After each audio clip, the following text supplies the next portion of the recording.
दोस्तों एक समय था जब पृथ्वी पर डायनासोर का राज हुआ करता था। वे वहां चलते थे जहां आज हम चल रहे हैं। इन दैत्याकार बड़े विचित्र डायनासोरों ने करीब 14 करोड़ सालों तक इस धरती पर राज किया और उस समय पृथ्वी पर डायनासोर की हजारों प्रजातियां मौजूद थी। इनमें से कुछ शाकाहारी तो कुछ मांसाहारी। कुछ डायनासोर बहुत ही शांत स्वभाव के थे, वहीं कुछ डायनासोर बहुत ही हिंसक और खतरनाक प्रवृत्ति की डायनासोर पृथ्वी पर पाए गए उस समय के सबसे सफल जीवों में से एक थे। लेकिन अचानक ऐसा आखिर क्या हुआ जिससे डायनासोर जैसे विशालकाय जीवों का नामो निशान मिट गया। आज के इस वीडियो में मैं आपको इसी रहस्य के बारे में बताने जा रहा हूँ, लेकिन इसकी सच्चाई जानने के लिए हमें करोड़ों साल पीछे जाना होगा और डायनासोर के उस अंतिम दिनों के बारे में विस्तार से जानना होगा। तो चलिए चलते हैं आज से करीब 6.5 करोड़ साल पीछे और जानते हैं आखिर ऐसा क्या हुआ था जिससे डायनासोर का अंत इस पृथ्वी से हो गया। दोस्तों आज से करीब 6 करोड़ 50 लाख साल पहले धरती पर मौसम बिल्कुल सामान्य था। चारों तरफ डायनासोर के चीखने चिल्लाने की आवाज़ें सुनाई दे रही थी। लेकिन जब डायनासोर की सारी प्रजातियां धरती पर बड़े आनंद से अपना जीवन बिता रहे थे, तभी 10 करोड़ साल पहले ही इनकी किस्मत लिखी जा चुकी थी।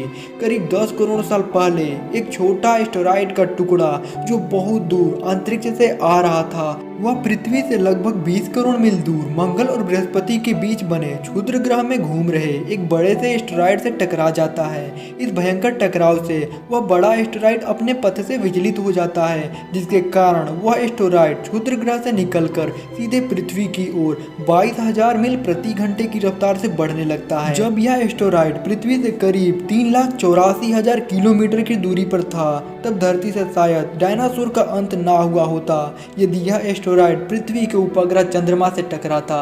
लेकिन नियति को शायद कुछ और ही मंजूर था, इसलिए यह एस्टेरॉयड चांद के बहुत ही करीब से गुजर गया।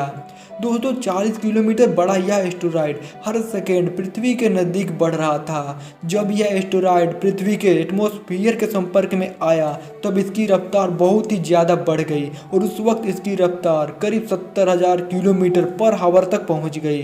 पृथ्वी के वातावरण में घुसते ही यह एस्टेरॉयड घर्षण के कारण एक भयंकर आग के गोले में बदल जाता है। इस भयंकर आग के गोले की चमक इतनी ज़्यादा थी कि 800 किलोमीटर के रेडियस में आने वाले सभी जंतुओं को आंखों से दिखना तक बंद हो गया। इन विशालकाय जीवों को कुछ भी दिखाई नहीं दे रहा था, मगर इस गोले से निकली गर्मी को ये महसूस कर रहे थे।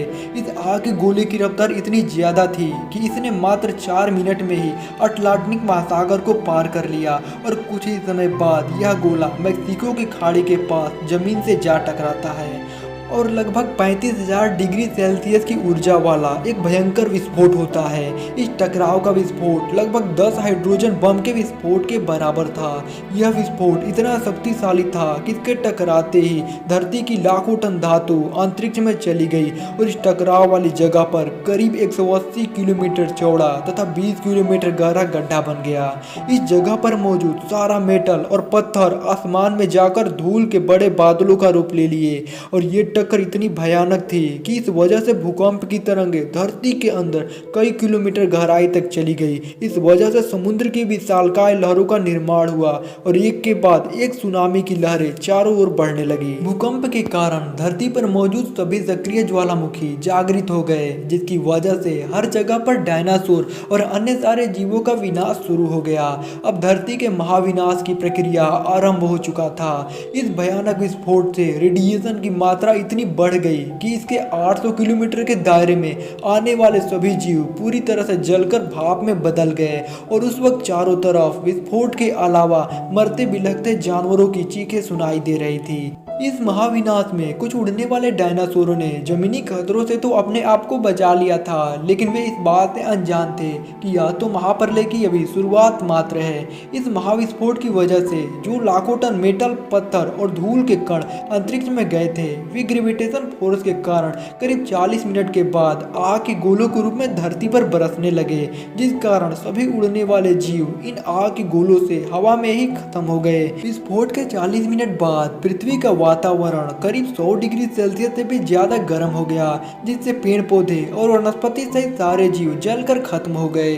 कुछ घंटों बाद यानी विस्फोट के करीब 90 मिनट बाद तापमान 200 डिग्री सेल्सियस के ऊपर चला गया, जिस कारण उस महाविनाश के इलाके से हजारों मील दूर स्थित डायनासोर भी अपने आप को इस भयंकर गर्मी से नहीं बचा पाए और ये जीव इस गर्मी में तड़पते हुए अपने प्राण त्याग दिए। इस विस्फोट के साथ ही एक धूल का बहुत बड़ा बवंडर 6000 किलोमीटर प्रति आवर की रफ्तार से पृथ्वी के दूसरी ओर मौत लेकर उनकी तरफ तेजी से बढ़ रहा था।